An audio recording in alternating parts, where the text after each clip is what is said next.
kita akan menjelaskan pembatasan dakwah. Kemarin kita memotivasi.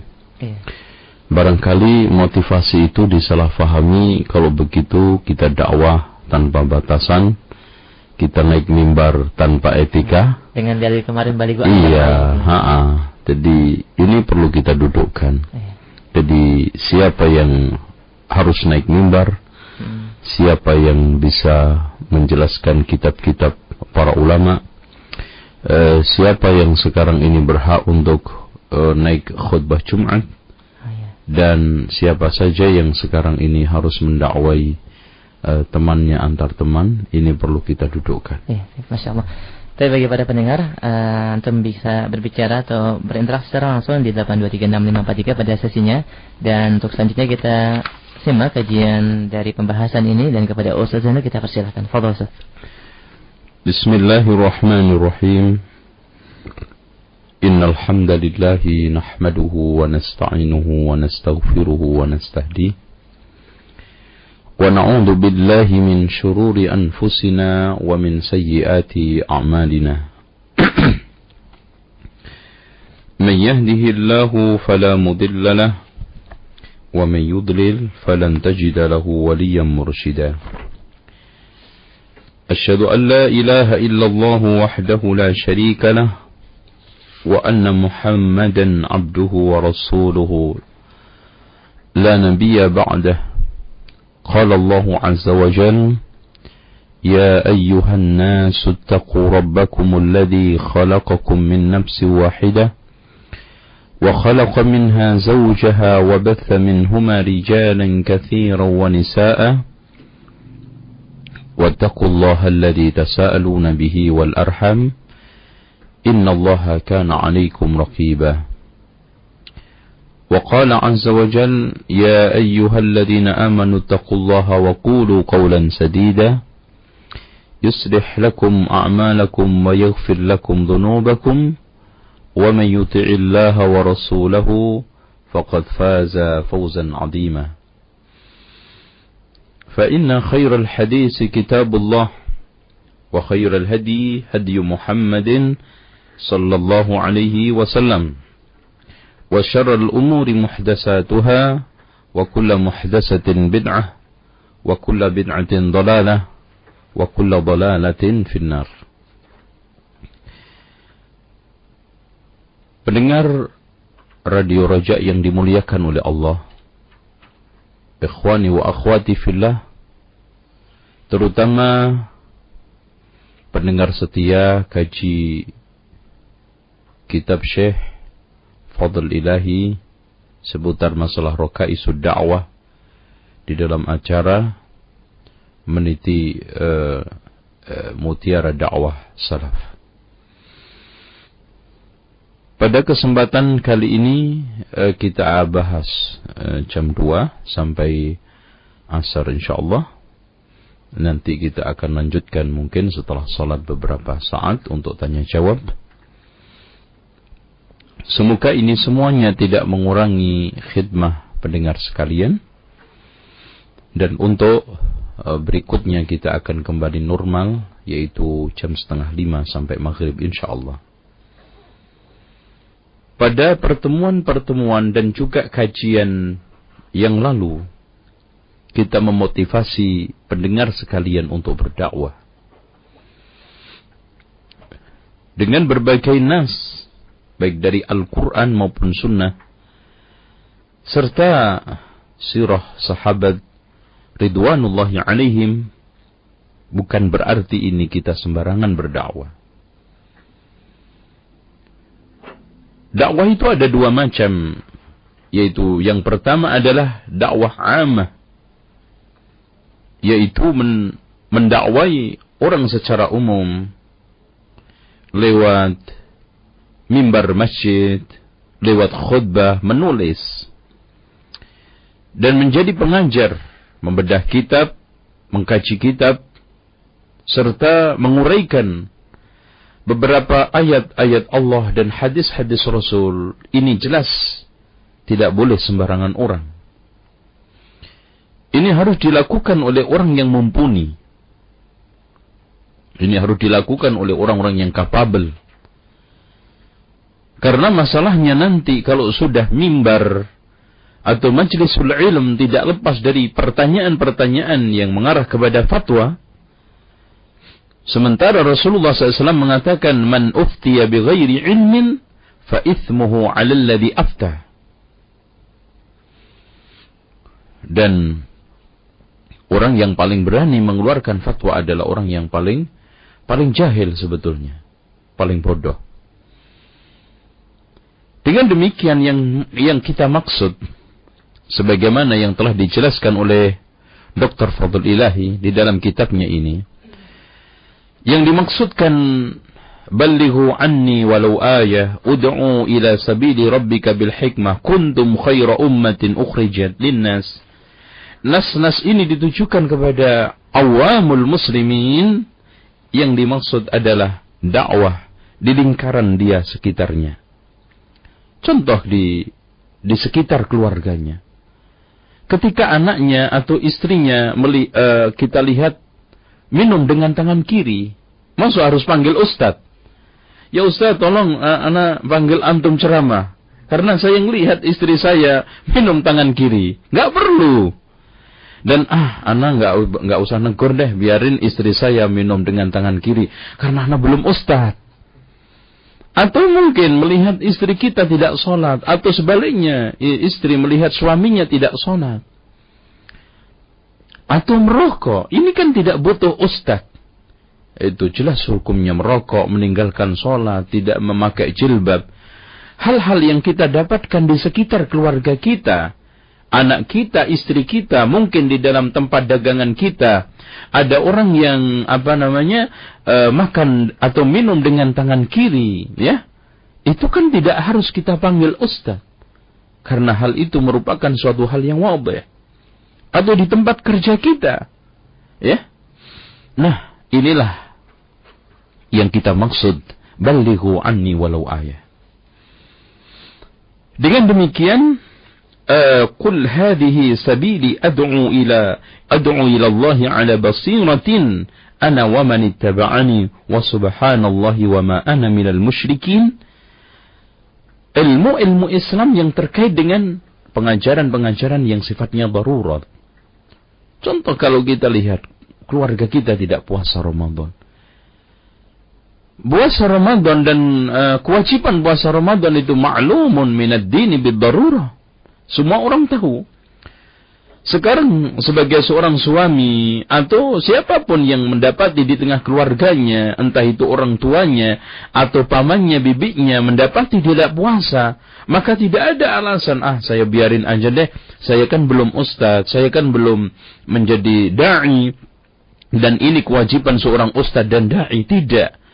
Anda langsung bisa menyampaikan, bisa memberikan nasihat, wa tawassaw bil haqqi wa tawassaw bis sabr. Nah, inilah yang kita maksud daerah dakwah, yaitu daerah atau lingkaran dakwah, cakupan dakwah orang-orang awam yang tidak membutuhkan dia itu status da'i atau ustadz, yaitu lingkaran keluarga, lingkaran tempat kerja, lingkaran berteman, bersahabat, bermajlis. Suatu contoh, kita bermajlis di mana saja, kita menemukan pasti di antara mereka entah ngomong kotor atau mungkin perbuatan maksiat. Maka dalam kondisi kita melihat itu tidak perlu menghadirkan ustadz atau alasan saya diam dan saya tidak wajib untuk mengingkarinya karena saya belum ustadz. Nah, dalam konteks seperti ini, ballighu anni walau ayah. Dengan demikian, ilmu itu dibagi menjadi 3. Ilmu yang ma'lumun minad dini bid-darurah seperti salat, zakat, puasa, haji, jujur, tepat janji. Contoh aja kita lihat teman kita yang suka ingkar janji atau khianat. Khianat itu tidak perlu ustadz untuk mengingatkan, wah antum ini pengkhianat, cuman ana mau nasihatin, sayang ana belum ustadz, ya. Ini enggak perlu, ya. Birrul walidain. Kalau kita melihat orang kurang ajar terhadap orang tua, atau mungkin kakak, atau mungkin sama pamannya atau bibinya, terlebih kepada orang tuanya. Jelas kok itu merupakan suatu hal yang tidak etis. Laisa minna man lam yuwaqqir kabirana wa lam yarham saghirana.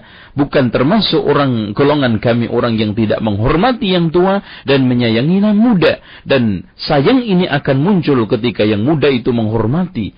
Maka kalau kita lihat ada anak yang durhaka kepada orang tua, ini kan tidak perlu kita hadirkan Ustadz untuk menegurnya. Atau mungkin, Masya Allah ada orang di depan kita menampar pipinya orang tuanya.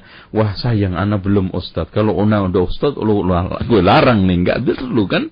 Hal-hal seperti inilah yang dimaksud kita itu. Ballighu anni walau ayah. Ud'u ila sabili rabbika bil hikmati wal mau'idhatil hasanah. Yang simpelnya, semua muslim wajib berdakwah dalam lingkaran ini tadi. Ya, dalam lingkaran ini. Suatu contoh tentang pentingnya silaturahmi, kemudian hal-hal yang haram, yang masyhur seperti khamr, zina, judi. Yakin kok, tidak ustadz pun faham. Hatta orang awam itu faham bahwa judi itu haram, zina itu haram. Bahkan membuka aurat bagi seorang wanita itu haram. Maka wanita-wanita untuk menegur wanita yang lainnya yang tidak menutup aurat itu tidak perlu ana belum ustazah atau ana bukan da'iyah atau bukan kewajiban saya. Entar deh nanti kalau sudah ilmu saya itu banyak. Ini ilmu darurat yang tidak perlu kita itu beralasan saya itu belum ustaz belum ini, langsung kita sampaikan. Kecuali kalau kita itu sekarang ceramah membahas tentang masalah hikmahnya haramnya khamr, hukumnya khamr, macam-macam khamr. Ini jelas. Itu adalah kerjaan ustaz, syekh, ulama. Tapi kalau sekarang menjelaskan secara global tadi, umpamanya haramnya khamr, haramnya zina, haramnya judi, haramnya ingkar janji, bahkan haramnya sombong. Ini merupakan suatu hal yang ma'lum minad dini bid-darurah. Nah, disinilah balighu anni walau ayah, wajib bagi setiap muslim tidak mengenal status, mau pedagang kek, mau sekarang petani, mau guru, mau orang biasa, mau karyawan, ketika melihat kemungkaran di sekitar dia, sekitar keluarganya, sekitar tempat dagangannya, tempat kerjanya, tempat gaulnya atau majelisnya, maka pada saat itu Anda wajib menyampaikan dakwah. Kuntum khaira ummatin ukhrijat linnas ta'muruna bil ma'ruf. Dan termasuk al-ma'ruf adalah salat. Wa tanhauna 'anil munkar. Dan termasuk kemungkaran adalah meninggalkan salat. Ketika sekarang Anda mendapati keluarga Anda tidak salat, keluarga Anda durhaka terhadap orang tua, al-munkar, Anda harus tegur langsung. Inilah maksud masing-masing orang harus menyampaikan dakwah. Kemudian berikutnya kita akan bahas nomor 2, ya. Nomor 2 tentang daruratu hasril amma wa ta'wan fi nitaqil umuril wadihah. Bagi setiap orang hendaknya membatasi dakwah sesuai dengan kondisinya, ya. Tidak perlu kita itu mencoba untuk memaksakan diri, ya, sehingga melakukan sesuatu yang tidak jadi kerjaannya. Karena orang itu kalau mengenakan pakaian bukan miliknya, itu nanti akhirnya besar ombong. Dan juga dia akan menjadi orang yang seakan-akan memiliki sesuatu tetapi tidak. Itulah yang dimaksud hadis Rasulullah SAW. Al-mutasyabbi' bima lam yu'ta kalabithi thawbai zurin. Orang yang kenyang terhadap makanan yang tidak merasa diberikan, seperti mengenakan pakaian yang bukan pakaian kedustaan. Nah, inilah yang perlu kita ingin tegaskan kepada pendengar sekalian. Nah, hal yang tidak kalah pentingnya sekarang, daruratu baqa'id da'i fi da'irati ilmihi. Nah ini, Masya Allah ini. Jadi seorang da'i, baik itu seorang yang sudah menjadi ustaz, syekh atau ulama atau siapapun, hendaknya membatasi diri di dalam dakwah ini di masalah-masalah yang sudah diketahui. Jangan sekali-kali melangkah di dalam suatu hal yang tidak dia ketahui, atau mencoba untuk mengklaim ilmu yang dia tidak punya. Itu istilahnya Syekh Bakar Abu Zaid At-Tanammur, berpura-pura jadi macan, tetapi ternyata badannya adalah badan kucing. Nah ini kalau mekar kucing merasa jadi macan kan berbahaya. At-tanamur. Karena orang kalau sudah tanamur nanti bahayanya adalah ta'alum, sok kepinter. Nah kalau sudah sok kepinter ini muncul, maka akan muncul at-tasaddur qabla ta'ahul. Ya, nongol nambang sebelum ahli. Dan ini berbahaya. Maka siapapun orangnya, hendaknya membatasi, meletakkan dirinya, terutama dalam masalah garap dakwah, garap Islam ini di dalam hal yang dia ketahui, entah itu aliman wa awaman. Dia tahu bicara, kalau tidak, maka diam. Karena asas di dalam masalah agama itu ilmu. Oleh karena itu Imam Al-Bukhari sampai membuat satu bab di dalam sahihnya, bab al-ilmu qabla al-qawli wal-amal. Ini maknanya, amal ucapan siapapun dan amal siapapun tidak akan sah kalau tidak dibarengi dengan ilmu. Sehingga sampai Allah Subhanahu wa taala menegaskan di dalam soal masalah syahadat, dan itu merupakan satu tingkatan akidah yang paling tertinggi. Akidah itu pun Allah awali dengan apa? Fa'lam annahu la ilaha illallah wastaghfir li dzambik. Kalau sekarang syahadat la ilaha illallah seseorang tidak akan bisa diterima oleh Allah kecuali dengan dasar al-ilmu, maka hal-hal yang sekecil apapun di dalam agama ini tidak akan bisa berjalan tanpa dasar ilmu. Dengan demikian seorang dai harus membatasi bicaranya, tindakannya selalu dikontrol oleh ilmu.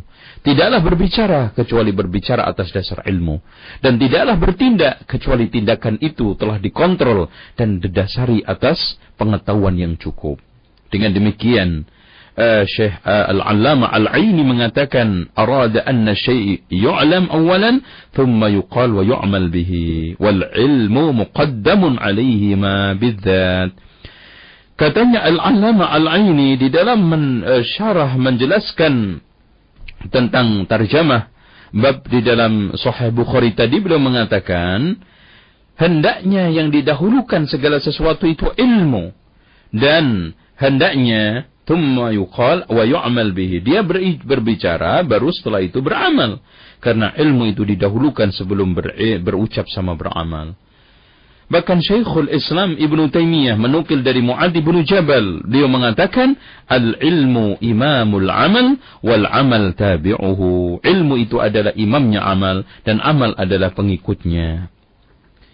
Sehingga di sana ditegaskan di mana Allah Subhanahu wa taala memerintahkan agar kita itu diam. Seseorang itu diam, tidak berbicara kecuali atas dasar ilmu. Kenapa? Wala taqfu ma laysa laka bihi ilm. Inna as-sam'a wal basara wal fuada kullu ulaika kana anhu mas'ula. Wala taqfu ma laysa laka bihi ilm. Jangan coba-coba Anda berbicara, bertindak, menentukan satu pilihan tanpa dasar ilmu. Karena sesungguhnya pendengaran, penglihatan dan hati akan dimintai pertanggungjawaban oleh Allah Subhanahu wa taala. Katanya Imam Al-Allama Asy-Syaukani mengatakan di dalam tafsir ayat ini, yaitu di dalam kitab Fathul Qadirnya, an-nahyu an yaqula al-insanu ma la ya'lam aw bi'amalin bima la ilma lahu bihi. Di dalam ayat ini Allah Subhanahu wa taala menegaskan bahwa Allah melarang orang berbicara tanpa dasar ilmu atau beramal tanpa dasar ilmu. Siapa yang berbicara tanpa dasar ilmu atau beramal tanpa dasar ilmu, maka dia akan celaka hidupnya. Belum lagi mencelakakan orang lain kalau ucapan tersebut, tindakan tersebut sebagai contoh panutan orang lain. Berapa banyak orang-orang yang sejatinya ingin membenahi, ingin meluruskan, tapi caranya tidak pakai dasar ilmu, akhirnya merusak. Kalau kita lihat, banyak orang-orang yang bergerak di bidang dakwah. Banyak orang yang Masya Allah ya, keliling dari satu tempat ke tempat lain. Pindah dari rumah ke rumah lain. Pindah dari satu masjid ke masjid yang lainnya. Tapi tanpa dasar ilmu. Al-basirah tidak dimiliki. Akhirnya apa? Lebih banyak merusak. Lebih banyak menyesatkan orang. Lebih banyak menggelincirkan orang dari Islam. Akhirnya dia sudah merasa benar. Ketika diberikan ajaran-ajaran yang benar, ilmu yang benar, apa? Menolak. Nah ini bahayanya. Dia sudah akrab dengan kesesatan, akrab dengan kebodohan, ketika ditunjukkan ilmu menolak. Ini bahaya. Karena bodoh sudah diyakini, ilmu itu kan bahaya, Pak. Kalau ilmu diyakini suatu kebodohan, dan kebodohan diyakini suatu ilmu, rusak. Dan ini kenyataannya. Walhasil, coba bayangkan Rasulullah SAW menyontohkan kepada kita contoh yang baik. Ketika Rasulullah SAW ditanya tentang Zulqarnain oleh orang Yahudi, dia mengatakan, la adri. Coba lihat. Sehingga senjata yang paling terbaik bagi seorang da'i, bagi seorang ahli ilm, bagi seorang ustadz atau da'i, siapa saja yang menyampaikan ilmu, kalau memang tidak tahu, tidak mengetahui ilmunya, maka hendaknya mengatakan wallahu alam atau la adri. Sehingga Ibnu Abbas mengatakan, siapa yang di dalam kamus hidupnya tidak pernah mengenal la adri wallahu alam, dia telah kena batoknya, ya, kena batunya. Qad usibat muqatiluhu, katanya kena batunya. Karena orang kalau sudah tidak berani atau gengsi mengatakan la a'lam, la adri, maka dia akan celaka di dalam dakwahnya menyampaikan ilmu. Enggak usah jauh-jauh, kalau sekarang ilmu umum aja. Dia mengatakan, Mas bisa komputer enggak? Wah, enggak bisa mengatakan, wah saya enggak tahu. Digarap aja dibongkar. Akhirnya apa? Komputer dipretelin enggak bisa masang lagi. Mesin mobil diturunkan enggak bisa pasang lagi, hancur. Malaikat aja enggak pernah gengsi kok mengatakan Rabbana la ilma lana illa ma 'allamtana. Subhanallah. Ini suatu contoh buat kita semua. Bagaimana seorang malaikat yang begitu besar, begitu ma'sum, dia diajari oleh Allah Subhanahu wa taala pengajaran-pengajaran sehingga dia menjadi orang ini makhluk yang suci. Ketika dia tidak mengetahui sesuatu tentang apa yang ditanyakan oleh Allah, Rabbana la ilma lana illa ma 'allamtana. Ya Allah, tidak ada ilmu bagi saya kecuali yang telah Engkau ajarkan. Oleh karena itu Abdullah ibnu Mas'ud mengatakan kepada kita untuk nasihatin kita semuanya. Beliau mengatakan satu ucapan yang sangat indah. Beliau dari Ibnu Sirin, qala lam yakun ahadun ba'da an-nabi sallallahu alaihi wasallam uhiba lima la ya'lam min Abi Bakar. Saya tidak mengetahui orang yang paling ya kita kagumin lah. Orang yang paling takut mengatakan sesuatu yang tidak diketahui daripada Abu Bakar.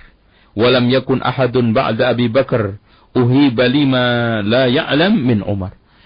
Tidak ada orang yang paling takut mengatakan sesuatu tanpa dasar ilmu setelah Abu Bakar kecuali Umar.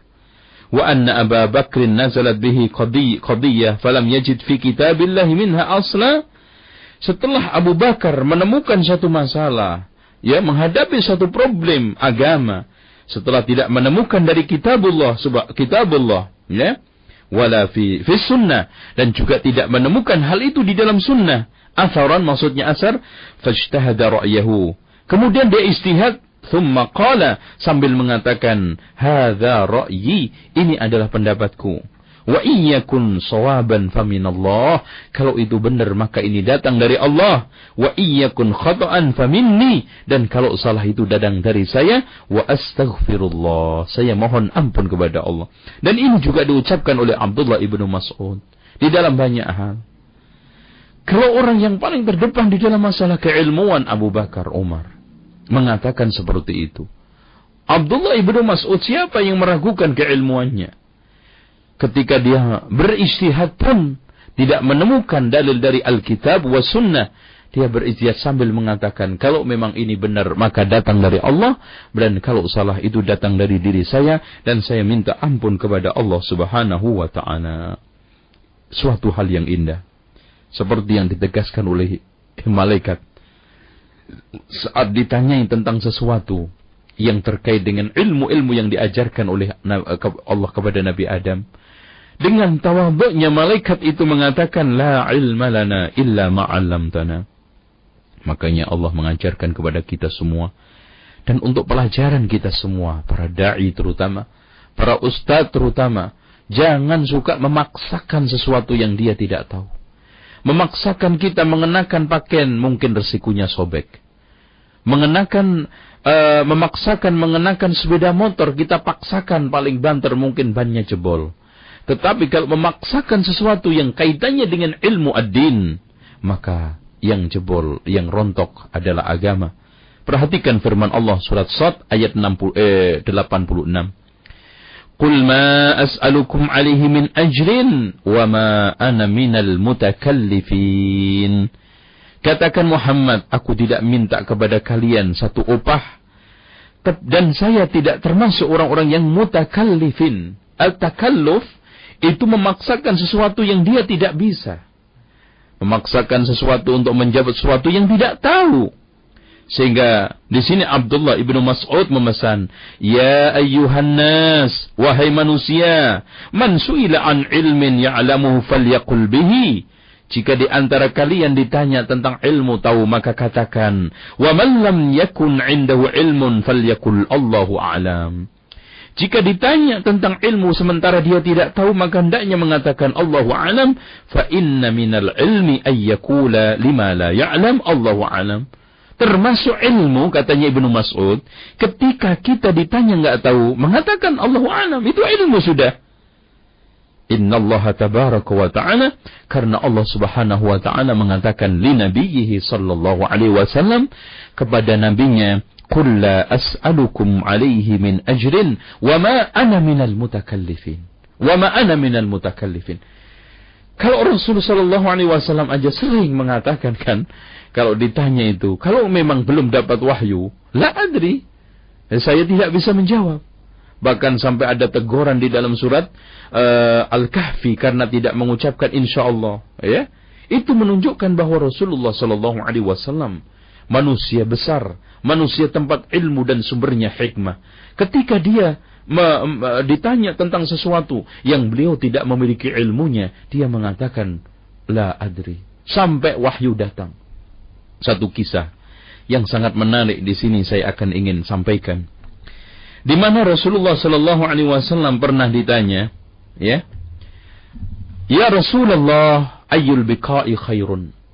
Bumi yang paling baik itu apa wahai Rasulullah? Qala la adri.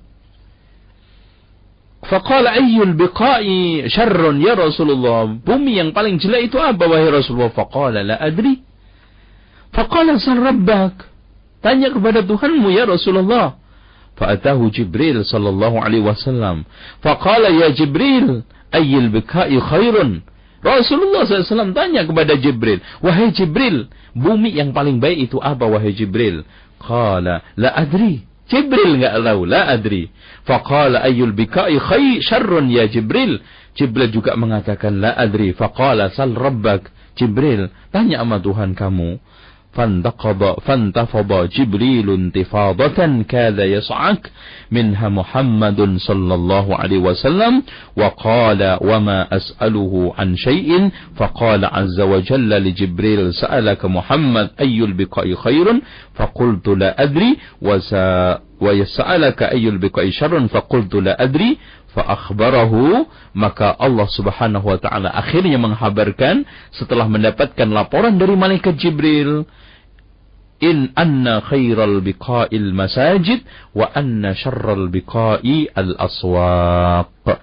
Ya, sebaik-baik bumi adalah masjidnya dan sejelek-jelek bumi adalah pasarnya. Dan ini sejalan dengan walaupun hadis ini ada kelemahannya, namun di sana ada syahid hadis yang sahih dari Abu Hurairah radhiyallahu an yang dikeluarkan oleh Imam Muslim, Abu Awana dan Ibnu Khuzaimah serta Ibnu Hibban, di mana Rasulullah SAW mengatakan ahabbul bilad ilallahi masajiduha wa abghadul bilad ilallahi aswaquha. Dengan demikian Rasulullah Jibril ketika tidak tahu maka tidak segan-segan dan tidak pernah merasa gengsi mengatakan la adri wallahu a'lam bissawab. Ini merupakan satu adab etika. Karena Rasulullah sallallahu alaihi wasallam telah menegaskan kepada kita semua, seperti yang telah ditegaskan oleh Ubadah ibnu Samit, qala kunna 'inda Rasulillah sallallahu alaihi wasallam. Pernah kita duduk-duduk di sekitar Rasulullah SAW. Tubayi'uni ala an tusyriku billahi syai'a. Hendaknya kalian membai'ahku agar kalian tidak menyekutukan Allah dengan siapapun sedikit pun. Wala tasriqu, jangan mencuri. Wala taznu, jangan kamu berzina. Faman wafa minkum fa ajruhu 'ala Allah. Barang siapa yang memenuhi bai'ah itu, maka pahalanya di hadapan Allah Subhanahu wa taala. Wa man asaba min dzalika syai'an, siapa yang melakukan di antara atau melanggar perjanjian tersebut, yaitu syirik, zina, mencuri, maka fa'uqiba bi fawwa kafaratun lahu. Kalau seandainya dijatuhkan sanksi itu bentuknya kafarah, wa man asaba min dzalika syai'an fasatarahu Allah alaihi fa huwa ila Allah in syaa'a 'adzabahu wa in syaa'a ghafara lahu. Kalau memang sekarang dia melakukan itu kemudian Allah tutupin, maka itu kembalinya kepada Allah. Maka Allah kalau ingin menyiksa disiksa, maka Allah ingin mengampuni maka diampuni. Artinya Rasul sendiri tidak mengetahui apa yang di sisi Allah, ya diserahkan. Allah, dia tidak tahu apakah nasib orang ini pasti diampuni oleh Allah atau pasti disiksa oleh Allah. Diserahkan Rasulullah SAW kepada ini, ilmunya kepada Allah. Dengan demikian kita ingin tegaskan, kita tidak boleh lancang di dalam masalah ilmu agama, dan kita tidak perlu merasa rendah hati karena kita tidak bisa menjawab pertanyaan-pertanyaan yang diajukan kepada kita. Coba bayangkan Imam Malik, seorang imam Darul Hijrah. Ketika ada orang yang jauh datang dari Irak, membawa satu pertanyaan puluhan, mungkin sampai 40, ditanya oleh Imam Malik, cuma 6. Kemudian orang tersebut gusar, wahai Imam Malik, saya datang nih jauh-jauh dari Irak, ditunggu ribuan umat, masa kamu jawab seperti ini? Katanya Imam Malik mengatakan, kamu pulang, katakan kepada umat Irak, Malik tidak bisa menjawab apa-apa. Subhanallah. Ini merupakan suatu, fadilah. Ini merupakan satu ketawaduan yang tidak dibikin-bikin. Ini merupakan satu amanah. Di mana ketika seseorang menghadapi satu masalah agama yang dia tidak mengetahui jawabannya dan ilmunya, maka sebaiknya diam. Waman somata naja, siapa yang diam pasti selamat. Dengan demikian, ketika Abu Bakar radhiyallahu anhu ditanyakan tentang makna tafsir kitabullah, kemudian dia tidak bisa menjawab, maka dia mengatakan, bumi mana yang bisa saya bijakin? Langit mana yang bisa menaungi saya kalau saya mengatakan sesuatu di dalam kitabullah yang tidak aku miliki ilmunya? Hal ini juga ternyata dialami oleh Ali bin Abi Thalib dan orang-orang terbaik dari generasi khairun nasi qarni, summal ladina yalunahum, summal ladina yalunahum. Bahkan seperti yang dikatakan oleh Ibnu Abi Malikah, tidaklah aku ketemu beberapa ratus sahabat ketika ditanya tentang masalah saling melempar, ya, memberikan kepada teman yang lainnya. Inilah yang harus kita contoh. Bukan sekarang kita ini, Masya Allah, ya, seakan-akan kita itu merasa rendah, merasa jatuh ketika kita tidak bisa menjawab, mengatakan saya tidak tahu, atau kadang-kadang menantang fatwa, ya. Ini merupakan satu kekerdilan, bahkan orang tersebut menunjukkan kebodohannya. Kalau orang itu menantang minta-minta diberikan fatwa, itu otomatis menunjukkan kebodohannya. Bahkan Al-Qasim ibn Muhammad ibn Abu Bakar mengatakan, wallahi la ayyuqta'a lisani, demi Allah, kalau seandainya lisanku itu diputus, ahabbu ilayya min an atakallam, itu lebih aku cintai daripada aku berbicara bima la ilma li bihi, daripada aku berbicara sesuatu yang aku tidak memiliki ilmunya tentang suatu itu. Coba bayangkan, Bahar Al-Qasim adalah salah seorang minal fuqaha, ya, minal fuqaha il-mutamakkinin ar-rasikhin minat tabi'in. Dan Masya Allah, dia menimba ilmu kepada ibunda Aisyah, ya, seorang Masya Allah, ilmunya kita tidak ragukan lagi. Dia mengatakan, wallahi demi Allah, la ayyuqta'a lisani ahabbu ilayya min an atakallama bima la ilma li bihi. Demi Allah, seandainya lisanku diputus, itu masih lebih aku cintai ketimbang aku berbicara tentang sesuatu yang aku tidak mengetahui ilmunya. Nah, kalau sekarang kita lihat, subhanallah, orang-orang dengan gampangnya, bahkan ya Mas ya, Kalau kita lihat semua orang ingin berbicara atau ingin mengerjakan ditanya keahliannya, kecuali ahli agama. Kalau ada orang ingin masuk bengkel mobil, pasti ditanya, Mas keahliannya apa? Ingin masuk ngelamar ke rumah makan, Mas keahliannya apa? Ingin masuk semua ditanyakan ijazah keahliannya. Masuk masjid, ingin jadi imam, nggak perlu ahli. Makanya semua orang yang ingin melamar keahlian butuh keahlian kecuali ahli agama. Tidak pernah. Bahkan semua orang bisa bicara masalah agama. Semua orang berbicara tentang agama, padahal bukan ahlinya. Sehingga persis yang dikatakan oleh Rasulullah SAW. Ketika beliau ditanya, ya Rasulullah, seperti hadis ini dikeluarkan oleh Imam Ahmad di dalam musnadnya, dan juga oleh Imam Ibnu Majah di dalam sunannya, dan dihasankan oleh Imam Al-Busairi. Rasulullah SAW ditanya, ya Rasulullah, kapan kita berhenti dari amar ma'ruf nahi mungkar? Katanya Rasulullah, idza dhahara fi ummati ma dhahara fi Bani Israel. Kalau sudah nampak apa yang telah nampak pada Bani Israel, telah nampak pada umatku ini juga. Artinya apa yang terjadi pada Bani Israel juga terjadi pada umatku ini. Idza kanatil fahishatu fi kibarikum, kalau sudah kekejian perzinaan dilakukan oleh orang-orang gedean di antara kalian. Wal ilmu fi radalatikum, dan ilmu dipegang orang hinaan di antara kalian. Wal mulku fi sigharikum, dan kekuasaan dipegang orang kecil-kecilan di antara kalian. Inilah yang juga dikatakan oleh Rasulullah Ar-Ruwaibidah, ar-rajulu tafih yatakallamu fi amril amah. Kalau sudah seperti ini, orang bawaannya itu gengsi. Nanti kalau umpamanya ditanya kan, wah kalau saya nggak jawab nanti jangan-jangan saya nggak jadi ustadz nanti. Wah jangan-jangan keulamaan saya nanti rontok. Wah jangan-jangan saya nanti keustatan saya bisa jatuh.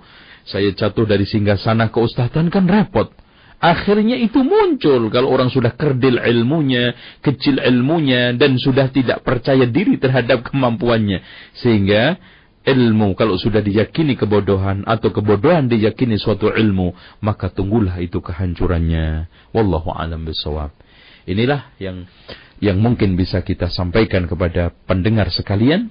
Mudah-mudahan masih setia terus ya. Yang tidak mengganggu, dan barangkali yang biasa tidur ya melek kan gitu. Demikian saya serahkan kepada pendengar sekalian. Pendengar aja yang dimuliakan Allah Subhanahu wa taala, dan mungkin bagi antum yang baru bergabung bersama kami, ya siang ini kita akan mengadakan kajian siaran langsung dari pembahasan kitab Raqaiz Dakwah Ilallah, dan kita masuk sesi tanya jawab. Bagi Anda yang ingin bertanya perihal pembahasan kita materi siang ini, Anda bisa menghubungi di 8236543, dan bagi Anda yang ingin ber-SMS di 088887631110. Kita angkat teleponnya pertama, Ustaz. Assalamualaikum. Ya, dengan siapa Ibu, di mana? Dengan Ummu Saukil di Tambun. Di Tambun. Silahkan. Assalamualaikum Ustaz. Waalaikumsalam warahmatullahi wa iyyaki. Begini Ustaz, Yeah. mau sebelum bertanya mau teralat yang tadi ya. Tadi Ustaz menyebutkan surat Asy-Syaff ayat 86. As-Sad. As-Sad. Iya, 86 ya.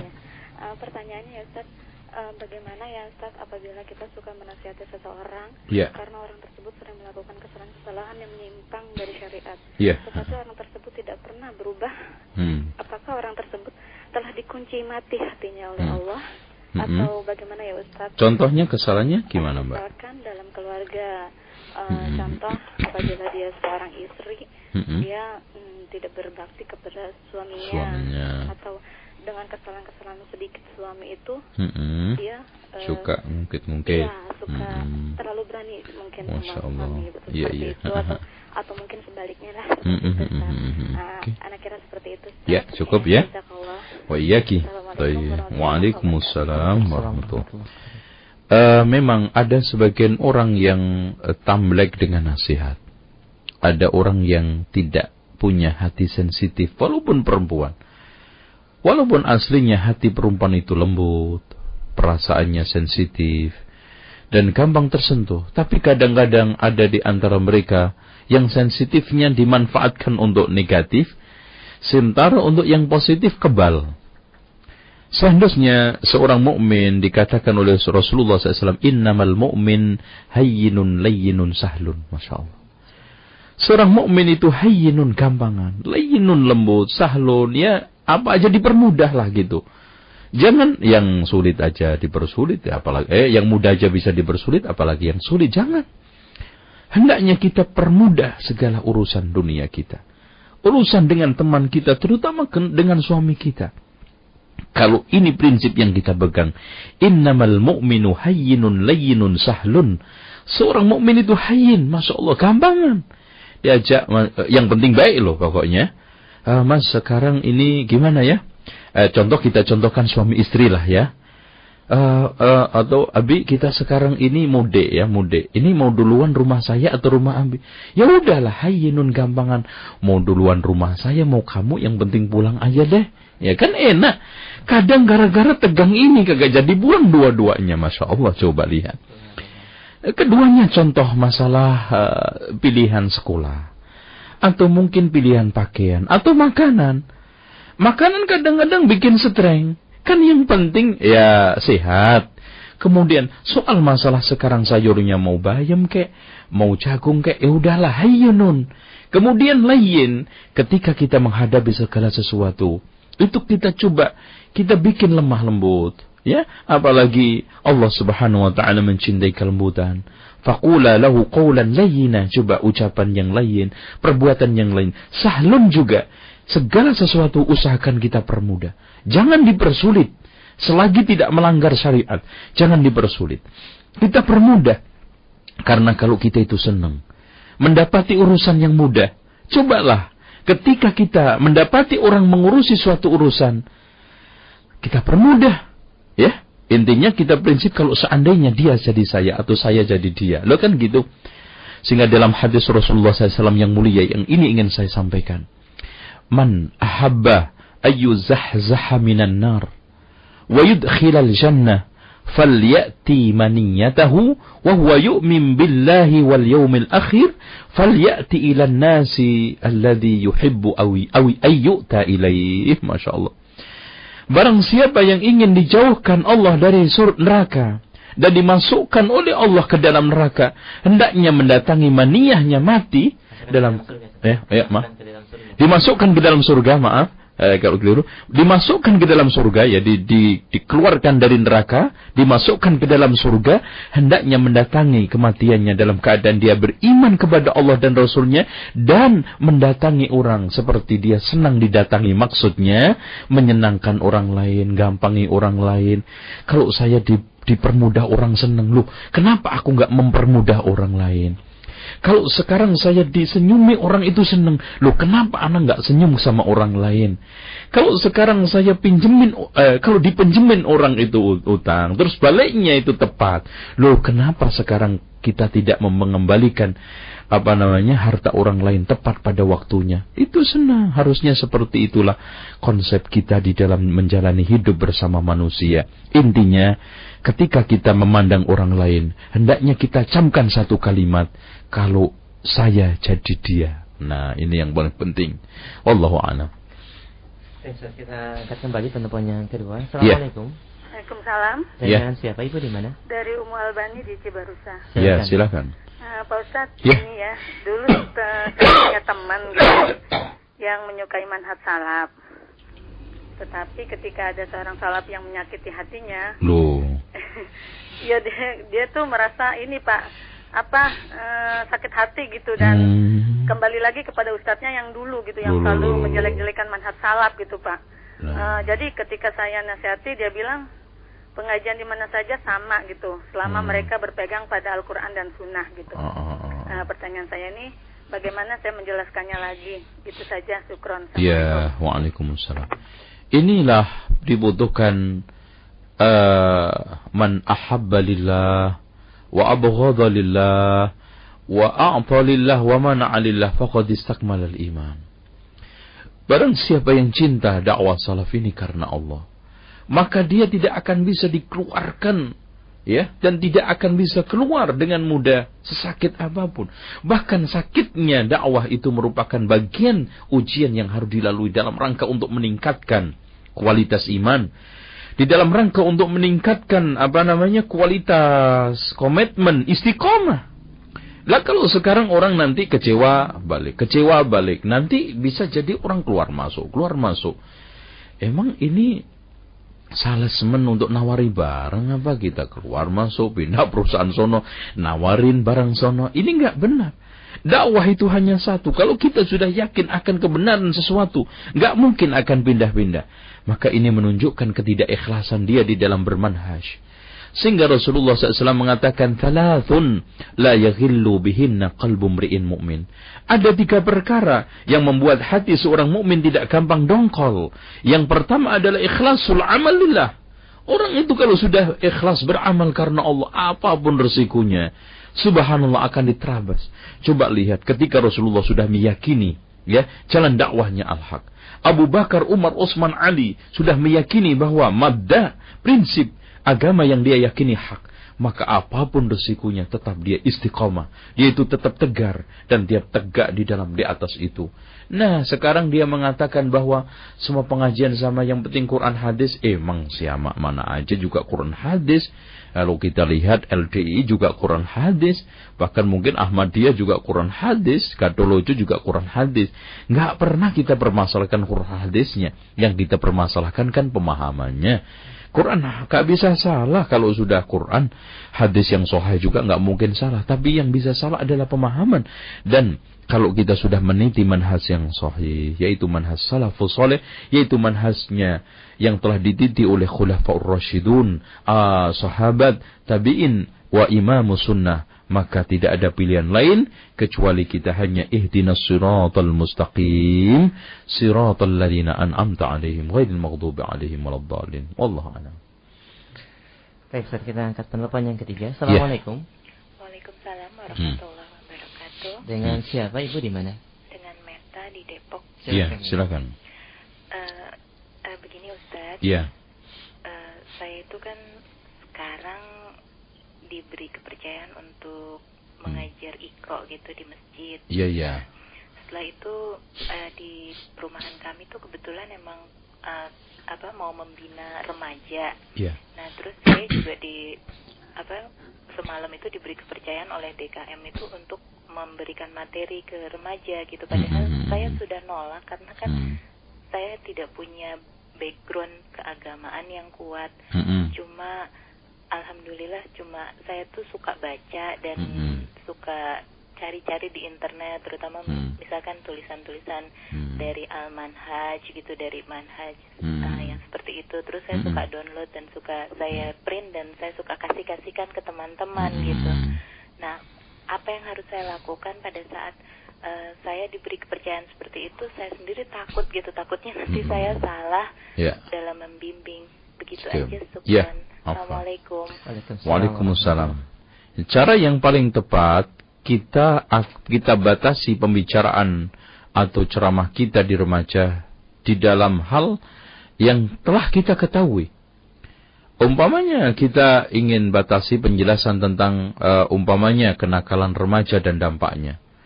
Dan itu kan suatu materi yang sangat mudah sekali untuk dijelaskan. Apalagi di sana ada kitab-kitab yang mungkin bisa di-download di internet. Ya, penjelasan tentang Mushkilatus Syabab karangan Syekh Muhammad Ibnu Shalih Al-Utsaimin umpamanya. Tetapi kalau sekarang menjelajah di dalam hal-hal yang mungkin kita tidak ketahui, terus terang aja, dalam hal ini saya belum mengetahui ilmunya atau belum menguasai ilmu secara detail, maka saya tidak bisa menjawabnya. Sudah, selesai itu. Pokoknya usahakan batasi diri Anda di dalam hal yang Anda ketahui. Wallahu a'lam. Baik, Ustaz. Untuk selanjutnya kita angkat beberapa pertanyaan dari pesan singkat yang sudah masuk. Baik, yang pertama, Assalamualaikum warahmatullahi dari Akhi Ikhwan di Cikarang. Iya. Ustaz, Anda mohon nasihat bagaimana cara menyadarkan orang tua yang telah terjerembab atau masuk ke dalam ilmu kejawen, contoh primbon Jawa dan sebagainya. Apakah semacam ini sudah termasuk kesyirikan? Dan mengingat orang tua tinggal di kampung dan Anda sulit sekali untuk menjelaskannya, hanya bisa mendoakan, bagaimana solusinya, Ustaz? Iya. Memang apa yang saya tempuh pun mungkin belum manjur untuk sebagai resep sempurna, cuma mungkin sebagai perbandingan saja. Memang orang tua itu harus ada komunikasi yang lembut, komunikasi yang menghargai. Kemudian kita ajak bicara sesuai dengan kadar kemampuan akal dia. Jangan diajak bicara yang muluk-muluk, yang dia tidak nyangkut akalnya. Bahkan bisa cenderung akan menimbulkan fitnah di dalam diri orang tua tersebut. Jangan. Sehingga dia akan mungkin berbalik mendustakan Allah dan Rasulnya. Contoh aja dengan mudah. Wah, ilmu kamu itu sesat. Kamu itu ngajinya nggak bener. Loh kan berarti mendustakan secara tidak langsung Allah dan Rasulnya. Kenapa? Karena mungkin cara menyampaikan kita. Atau kadar kalimat-kalimat yang kita sampaikan itu terlalu tinggi. Materi-materi yang kita angkat mungkin terlalu kaget. Sehingga orang tua kita juga ketika ketatap otomatis dia itu ya siapa sih yang ketatap nggak sakit, apalagi yang ketatap adalah otak batinnya, keyakinan yang paling permanen dan mungkin paling kalau paling bernilai dalam hidupnya adalah keyakinan dia. Nah, keyakinan dia yaitu maka harus pelan-pelan. Kemudian yang kedua tidak kalah pentingnya berdoa. Terus memohon manjatkan kepada Allah dan sempatkan kalau memang ada waktu untuk pulang dalam rangka untuk memberikan masukan ya. Syukur-syukur di rumah itu ada tip, kita belikan kaset-kaset ya, bisa mendengar. Namun kita mungkin terbentur lagi ketika orang tua kita itu lemah, pendidikannya sampai nggak bisa baca ini juga atau nggak bisa bahasa Indonesia, maka kita jangan putus asa, jalan untuk menuju hidayah masih ada insyaallah. Dan itu mungkin jawaban juga dari penanya dari dia di Jakarta yang sama ya pertanyaannya. Kemudian selanjutnya dari streaming ada beberapa pertanyaan dari pendengar kita yang berada di sebuah perumahan baru dan ibu-ibu di sana membentuk suatu kajian rutin setiap Sabtu malam dan diisi oleh seorang akhwat yang mengisi kajian dan bukan ahlu sunnah. Lalu kemudian saya mengambil sikap untuk tidak mengikuti kajian tersebut karena khawatir tidak bisa mendakwahi, malah terkena syubhat. Apakah sikap dan apa yang Anda ambil ini benar? Ya memang begitu, benar. Karena Imam Malik mengatakan tidak boleh kita mengambil ilmu dari orang empat. Yang pertama ahli bid'ah yang mengajak kepada kebid'ahannya. Yang keduanya orang bodoh yang jelas pandirinya. Ini orang bodoh. Karena kalau kita mengambil dari dia ilmu faqidus syai' la yu'ti, orang yang tidak memiliki sesuatu tidak akan bisa memberi. Dan yang ketiganya dia suka berdusta. Nanti mau nggak mau nanti mengibul kan gitu. Mengatakan sesuatu yang dia tidak tahu, mengatakan tahu. Nah ini berbahaya. Ketika seorang itu mengklaim, apalagi ini masalah agama, akhirnya dia akan terpaksa berbicara atas nama Allah tanpa dasar ilmu. Sehingga dia tidak mau berdusta atas nama Allah dan Rasulnya. Mendustakan agama Allah. Karena harusnya halal dia katakan haram. Harusnya boleh dikatakan nggak boleh. Maka Allah katakan, Qul innama harrama rabbiyal fahisha ma dhahara minha wa ma batan. Wal isma wal baghya bighairil haqq. Wa an tusyriku billahi ma lam yunazzil bihi sultana wa an taqulu 'ala Allahi ma la ta'lamun. Coba kita lihat mendustakan atas nama Rasulullah, man kadzaba 'alayya muta'ammidan falyatabawwa maq'adahu minan nar. Dan di sana ada satu lafaz yang diturunkan oleh Imam Syafi'i sangat baik sekali dalam risalahnya, man kadzaba 'alayya muta'ammidan banallahu lahu baitan finnar. Allah akan bangunkan rumah di neraka. Dengan demikian, ketika kita sekarang terlatih dan terbiasa berbicara atas nama Allah dan Rasulnya, yaitu agama, tanpa dasar ilmu, secara tidak langsung kita telah berbuat kedustaan. Mendustakan Allah dan Rasulnya. Kenapa? Harusnya kalau Anda tahu dalil bahwa perkara ini haram, ternyata Anda katakan halal. Contoh aja, Anda tidak tahu tentang haramnya mencukur jenggot, sehingga akan mengatakan, nggak apa-apa kok. Anda tidak tahu dalilnya haramnya isbal, maka Anda dengan lancangnya mengatakan, isbal itu nggak apa-apa, coba lihat. Akhirnya Anda berbicara atas dasar tentang agama tanpa dasar ilmu, akhirnya mendustakan Allah dan Rasulnya. Wallahu a'lam. Kita angkat telepon. Ya, silakan. Assalamualaikum. Waalaikumsalam. Dengan siapa Ibu di mana? Dengan Ibu Yanti di Bekasi. Silakan. Assalamualaikum Ustaz. Waalaikumsalam.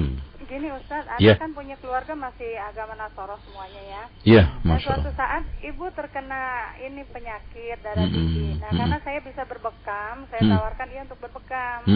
Tapi adik saya yang kedua, akhwat ya, melontarkan kata, itu kan alat-alat dukun katanya kan gitu. Itu akhwat muslim? Nasara. Oh, Nasara. Apalagi dipakai banyak orang-orang Cina katanya gitu kan. Aku sih benci banget dengan hal-hal kayak begitu katanya kan gitu. Terus Ana jelaskan melalui dalil, Ana dakwahkan ya, malah jadi syubhat. Allah papa juga ngerti kok masalah hadis dan Quran, tapi nggak ada tuh masalah bekam dijelaskan kata dia kan gitu. Nah karena masalah ini Ana dan adik terlibat perdebatan dan banyak syubhat yang mencela agama yang Ana jalani sekarang. Nah karena Ana udah capek meladeni, Ana keluarkan ucapan. Jika papa emang benar dengan mengerti masalah dalam Quran dan hadis, ia tidak akan murtad dan memilih menjadi orang kafir, saya bilang gitu. Iya betul. Terus adik saya membalas, jika mbak memang anak papa tidak akan kurang ajar dan mengata-ngatai iya, katanya kan gitu. Nah terus Ana jadi emosi Ustaz ya. Yeah. Terus oh ya udah kalau Ana dianggap kurang ajar, kalau gitu Ana bukan dianggap anak papa kan ya, kayak saya bilang gitu. Ya udah tak apalah, Allah ini masih menyayangi saya bilang gitu. Nah terus Ustaz, apakah dalam dakwah ini Ana jadi merasa salah juga ya, karena seperti Ana itu udah jadi memutuskan hubungan saudara akhirnya gitu. Nah Ustaz, apakah ucapan Ana tersebut salah dan ucapan Ana ini menjadi Ana sebagai anak yang durhaka gitu Ustaz. Jazakallah khair Ustaz. Assalamualaikum. Waalaikumsalam warahmatullahi. Perlu diketahui bahwa siapapun orangnya yang menjelek-jelekkan kita, maka prinsip ahli sunnah wal jamaah tidak boleh balas. Makanya Ibnu Taimiyah di dalam kitabnya Al-Amru bil Ma'ruf wan Nahyi 'anil Munkar, beliau mengatakan hendaknya amar ma'ruf kamu dengan cara yang ma'ruf dan nahi mungkar Anda tidak dengan cara yang mungkar. Dan beliau juga menukil di dalam kitab itu dari Sufyan Ats-Tsauri mengatakan hendaknya orang yang beramar ma'ruf nahi mungkar ilmu dulu sebelum amar ma'ruf nahi mungkar, lemah lembut ketika amar ma'ruf nahi mungkar, dan sabar setelah amar ma'ruf nahi mungkar. Memang betul hal ini tidak semudah yang diteorikan, tetapi kita harus berlatih karena orang itu bisa karena biasa. Memang kadang-kadang kita jengkel, tapi kita ini bukan untuk membela diri, tetapi ingin membela agama Allah. Kalau yang saya amati itu tadi dialog membela diri, memang orang yang Anda hadapi tidak akan menjadi soal ucapan apapun yang dia sampaikan, kalimat apapun yang dia pilih, tidak pernah dia anggap resiko, karena memang sudah sesat. Namun agama kita innad dina indallahil Islam, maka harus kita sampaikan dengan cara yang baik. Coba camkan bagaimana Nabi Musa sama Harun ketika diutus oleh Allah Subhanahu wa taala, dipesan untuk mendakwai Fir'aun, faqula lahu qawlan layyina la'allahu yatadhakkaru aw yakhsha. Fabima rahmatin minallahi linta lahum, masyaallah. Dengan rahmat Allah kita itu bisa berlemah lembut. Walau kunta faddan ghalidhal qalbi lan faddu min hawlik. Dan cara tadi Mbak sudah tidak etis. Karena apa? Sudah menghujat pribadi, sudah mencela pribadi. Apalagi mencela Tuhannya. Wala tasubbu alladziina yad'una min dunillahi fayasubbullaha adwan bighairi ilmin. Nanti akan mencela Allah tanpa dasar ilmu. Maka hendaknya Anda tetap mengendalikan diri dan sabar untuk bisa menyampaikan yang hak. Umpamanya, ketika dia mengatakan seperti itu, sekarang saya ingin tanya, celahnya Islam di mana? Kita bicara Islam. Nah, kalau kita sekarang sudah dia nggak mengetahui celahnya Islam, kalau dia bawa-bawa Muslim, ya kita cut. Itu kan Muslim. Kalau cari oknum banyak. Kita bicara masalah Islam. Jeleknya Islam di mana? Nah, baru setelah itu kita tunjukkan kesesatan-kesesatan Kristen. Dari mulai tauhid. Ya Tuhannya 3, masa Tuhan 3. Coba bayangkan kalau 3-3-nya ini menginginkan satu keinginan. Kemudian keinginan itu pasti nggak seragam, tarik-menarik. Yang satunya ingin menerbitkan matahari dari utara. Yang satunya dari selatan. Nah ini kan ilmiah, tapi jangan juga nggak ilmiah. Lo punya Tuhan 3, emang mau karambol apa? Ini nggak bener, itu ya, nggak bener juga ya. Kita dengan cara ilmiah, dengan cara yang bagus, insya Allah dengan itu dia minimal mendengarkan kebenaran Islam. Tapi kalau cara tadi itu memang membuat muntab emosi, akhirnya celah mencela, itu dia akhirnya punya peluang untuk menyalahkan Mbak. Ya, wallahu a'lam. Baik, Ustaz. Untuk selanjutnya kita angkat penelpon yang kedua. Assalamualaikum. Waalaikumsalam. Dengan siapa Bapak di mana? Abdurrahman Ciracas. Silakan. Ya, silakan Pak. Menanyakan ini, apakah Imam Syafi'i itu memang anjurkan sama pengikutnya itu ajaran bid'ah? Soalnya saya pernah itu tukar pikiran sama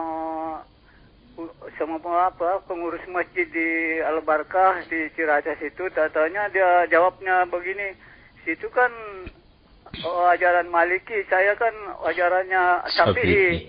Saya bilang itu kalau keras-keras orang zikir itu di dalam surat Al-Araf ayat 205 itu nggak boleh itu dikeras-keras suara. Jadi jawabannya begitu. Imam Syafi'i.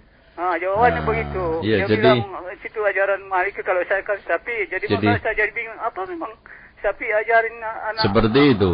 Pengikutnya itu sebagai ajaran bid'ah gitu. Iya, cukup ya Pak ya. Assalamualaikum. Waalaikumsalam. Ini Al-Barkah di Ciracas. Iya, ini Imam Syafi'i jadi kambing hitam terus memang.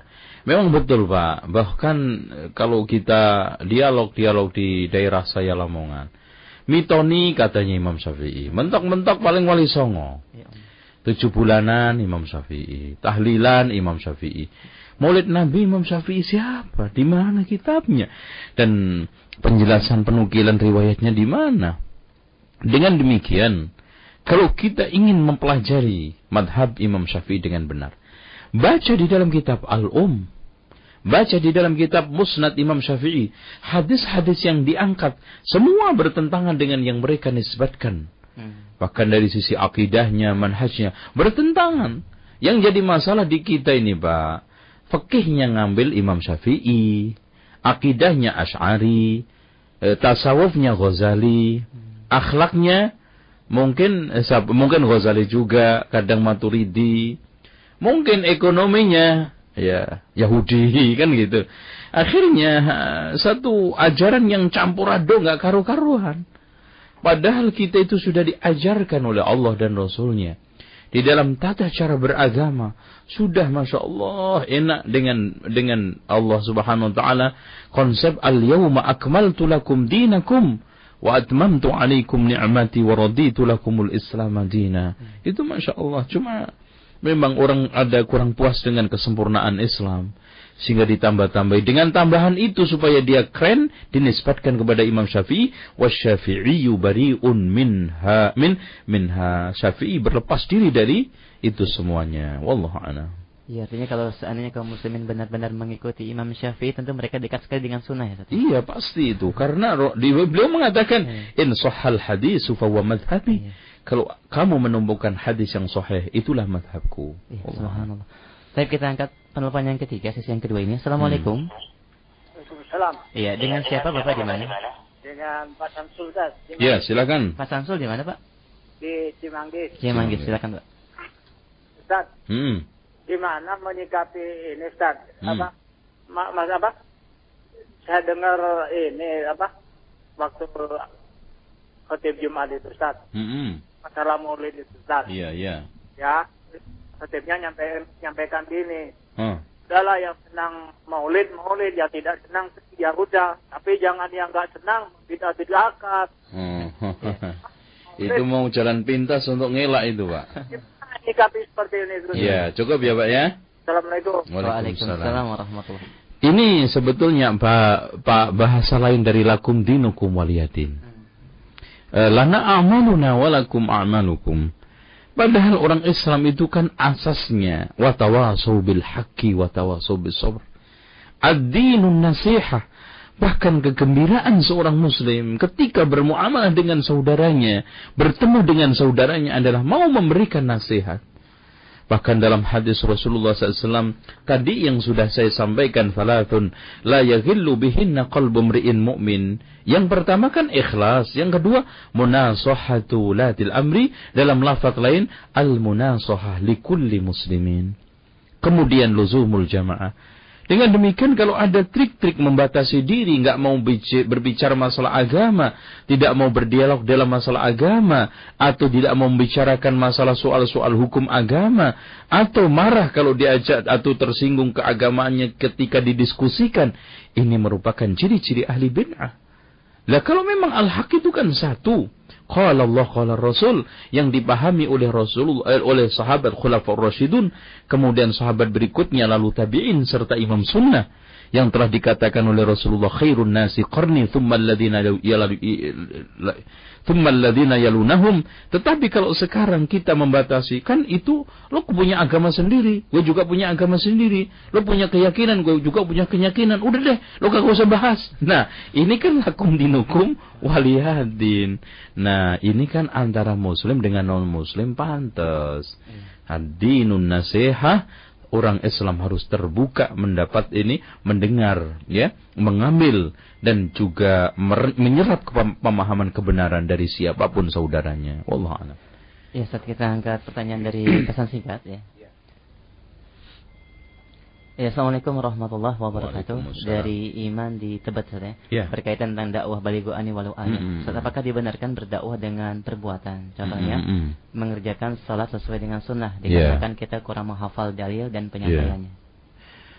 Perlu diketahui bahwa dakwah bil hal itu artinya membuktikan Islam itu di dalam tindakan di hadapan orang lain. Itu tidak ada masalah. Bahkan itu mungkin lebih mengena.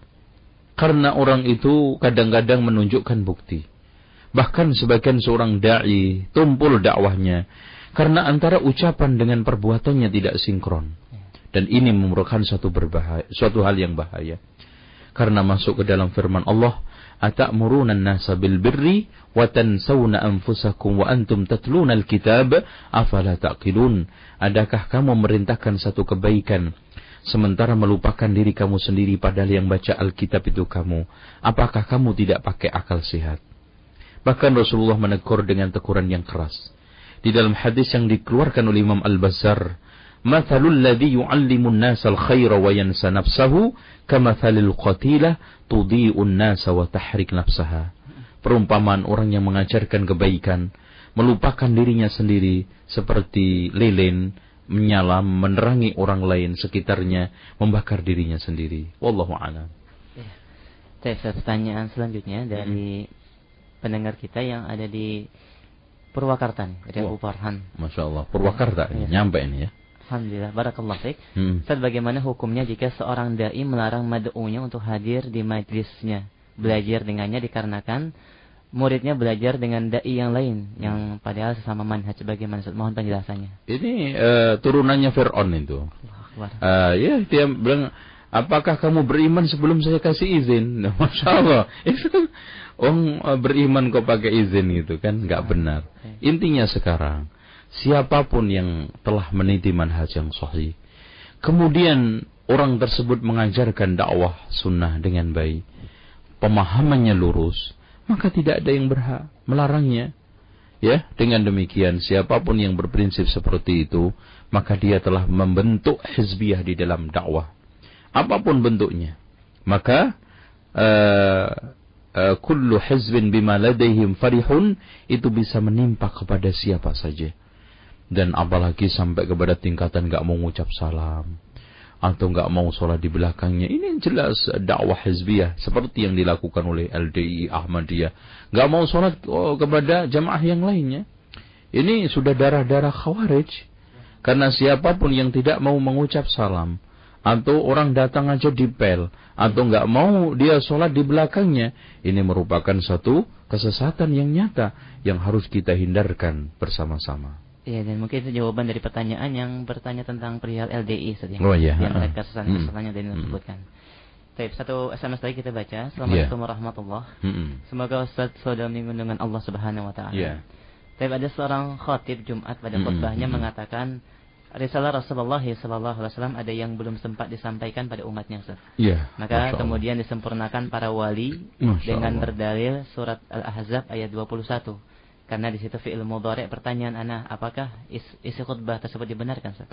Dari surat Hera di Cikampek. Bunyinya apa nih? Bunyinya laqad kana lakum fi Rasulillah uswatun hasanah. Ini merupakan tafsiran yang berbahaya. Laqad kana lakum fi Rasulillahi uswah, itu bahkan sebaliknya menunjukkan bahwa ajaran Rasulullah sudah sempurna, kita tinggal nurut kan gitu, manut ngikut. Lah kok aneh? Berarti di sini ada sunnah susulan, ada ajaran susulan yang disempurnakan oleh wali. Ini sama aja, Mirza Ghulam Ahmad nggak ada beda, cuman statusnya. Kalau Mirza ngeklaim jadi nabi, ini wali. Dan sama ujung-ujungnya, wali bisa menambah ajaran, si Nabi Mirza Ghulam Ahmad juga bisa menambah ajaran. Intinya, ini satu pernyataan yang mengotak-atik, yang akhirnya merusak ayat Allah, padahal jelas, laqad kana lakum fi Rasulil uswah, itu panutan, teladan. Ya namanya orang manut, ya tinggal ikut, no Thomas, ya. Kalau dia ngomong A, kita ikuti A, berbuat B, kita ikuti B, itu namanya orang manut. Kalau ngarang itu bukan namanya manut. Ya, Allah a'lam. Baik, semoga mendapat penjelasannya dari pertanyaan di Cikampek. Kita angkat penelpon selanjutnya. Assalamualaikum. Saya terputus bagi Anda yang ingin bertanya. Kita masih punya waktu sekitar 7 menit di 8236543. Assalamualaikum. Waalaikumsalam Ustaz. Ya, waalaikumsalam. Di mana Ibu? Siapa Ibu? Di mana? Di Tambun. Silakan. Silakan. Iya, aduh deg-degan. Iya, silakan. Baru kali tanya ya, Bu ya? Iya. Oh, ya silakan. Ustaz. Saya ini punya ayah. Yang dulu mempelajari ilmu dukun. Kejawen ya. Iya. Dan saya sendiri ngerasa apapun yang dilakukan suami saya di luar, saya ngerasa tahu. Dan itu jadi Mbak pernah diturunin ilmu ya? Enggak. Oh, kok bisa tahu suami melakukan sesuatu di luar, Mbak tahu? Iya, Ustaz. Emang punya jin? Saya nggak ngerasa seperti itu. Gimana? Cuman itu lama sekali saya merasakan bahwa dia seperti itu. Terus udah setahun ini saya tanya, ternyata benar. Dan apa yang saya lihat ternyata benar, dia mengaku. Dan sampai saat ini saya masih sakit hati. Apa? Dikhianati? Ya Ustaz. Kalau khiat nikah lagi kan nggak apa-apa tuh? Enggak Ustaz. Terus? Ya masih kayak gitu-gitu, masih tahap ya kayak gitu. Terus yang saya tanya, apakah kehidupan kita ini memang benar udah ditulis di Lauhul Mahfuz seperti itu? Iya. Terus bagaimana caranya saya untuk melepaskan diri dari sakit ini? Terima kasih. Assalamualaikum. Waalaikumsalam. Waalaikumsalam warahmatullahi wabarakatuh. Ya. Itu sakit hati bila dikhianati. Ini temanya itu jadinya. Ya.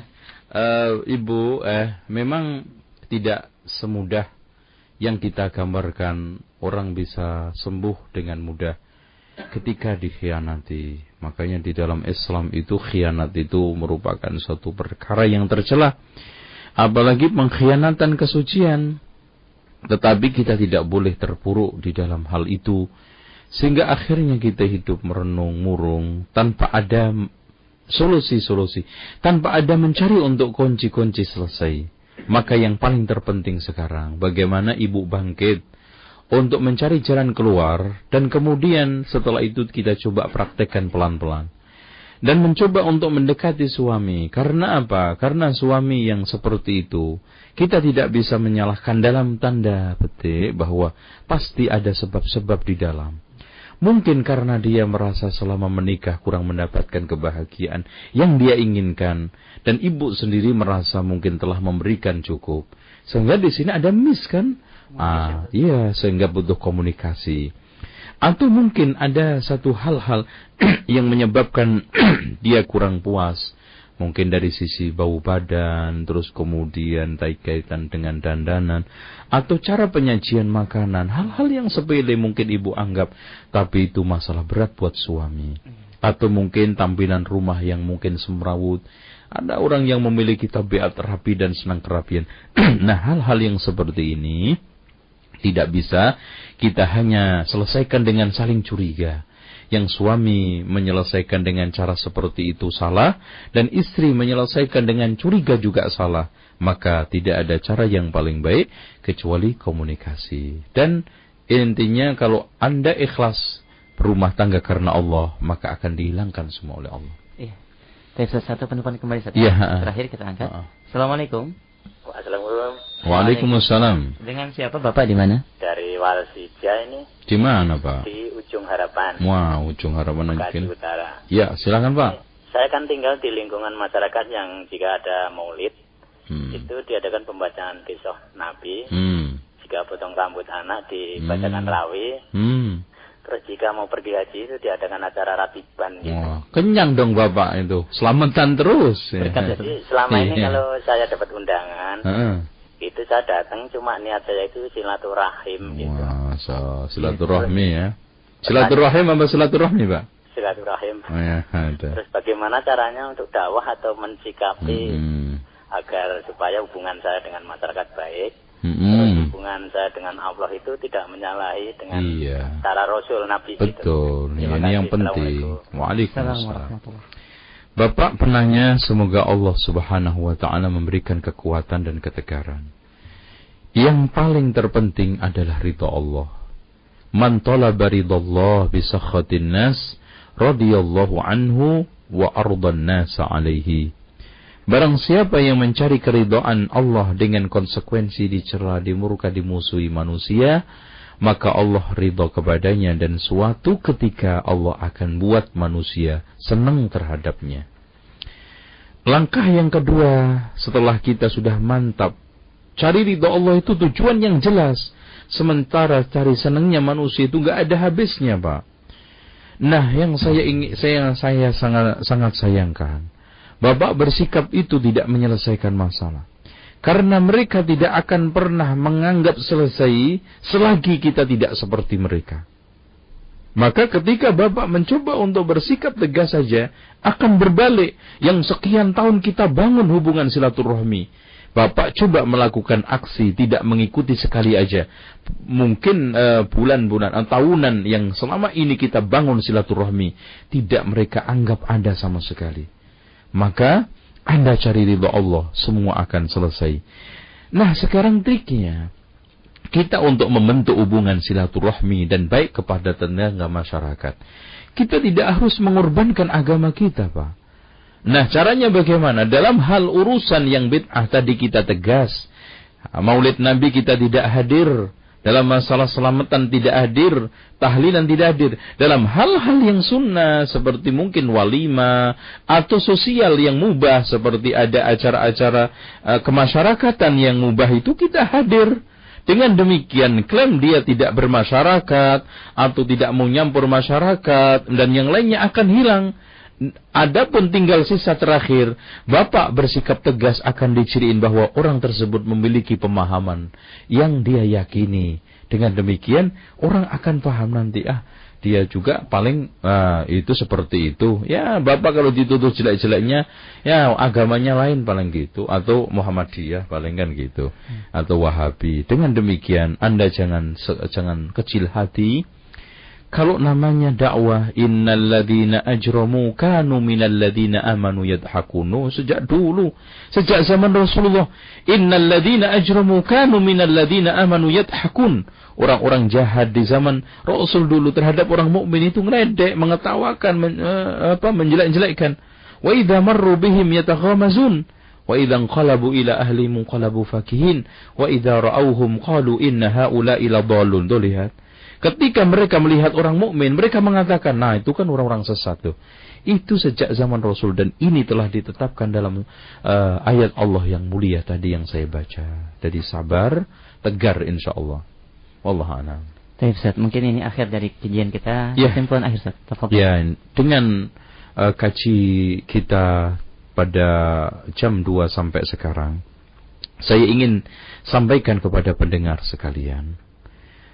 Yang saya maksud pada pertemuan-pertemuan lalu, penjelasan tentang setiap muslim wajib berdakwah adalah berdakwah sesuai dengan kapabilitas dan kemampuan ilmu di tempat masing-masing secara lokal dan pribadi, di tengah keluarganya, di tengah pergaulan temannya, majelis, atau toko, atau tempat dagang, di mana saja.